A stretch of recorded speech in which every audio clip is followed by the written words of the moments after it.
কারা? শাকিব খানের ব্যক্তি জীবন নিয়ে কথা বলে নিজের সিনেমার প্রচারণা আসার জন্য শাকিব খানকে নিয়ে বাজে বাজে কথা বলছিল এবং শাকিব খানকে অপমানজনক কথা বলছিল এই নায়ক।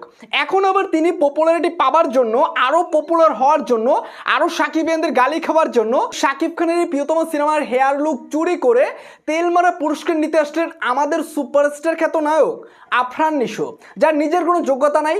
প্রথম সিনেমা করতে এসেই শাকিব খানকে নিয়ে পপুলারিটি নিতে হলো, শাকিব খানকে একটু ছোট করে আরো পপুলারিটি পেলো এবং সাথে গালিও খেলো।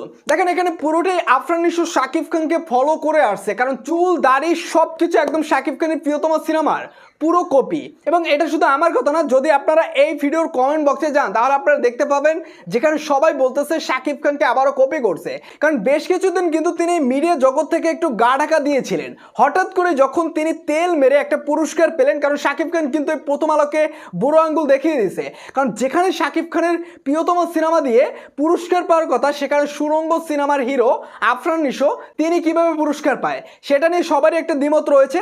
যেখানে আফরান নিশো তিনি পুরস্কার পেয়ে পুরোটাই শাকিব খানকে ফলো করে তিনি সেই পুরস্কার নিলেন, মূলত এটা নিয়ে আলোচনা হয়েছে এবং আফরান নিশোকে অনেকভাবে পচানোর চেষ্টা করতেছে। দেখেন আফরান নিশো সুড়ঙ্গ সিনেমা করার পর তুফান সিনেমা কিন্তু তারই পরিচালক শাকিব খানকে দিয়ে করাইছে এবং সেটা নিয়েও কিন্তু বেশ আলোচনা চলতেছে যে কেন সুড়ঙ্গ সিনেমার ডিরেক্টর আফরান নিশোকে দিয়ে সিনেমা না করিয়ে শাকিব খানকে দিয়ে করাইলো। যাই হোক, আফরান নিশোর এই লুক দেখার পর শাকিবিয়ানরা বলেন, দর্শকরা বলেন, সবাই বলতেছে আফরান নিশো জেনে শুনে আরো ভাইরাল হবার জন্য এখন আবার শাকিব খানের চুলের এবং দাড়ির হেয়ার কাট কপি করছে। কারণ তিনি জানে এই লুকে যদি তিনি হাজির হয় তাহলে দর্শকরা এটা নিয়ে আলোচনা করবে, বিশেষ করে শাকিবিয়ানরা আলোচনা করবে এবং তাকে আবারও ট্রোল করবে, যে কারণে তিনি আবারও পপুলারিটি পাবে। তো সেই জন্য মূলত শাকিব খানের হেয়ার কাট কপি করে আসছে।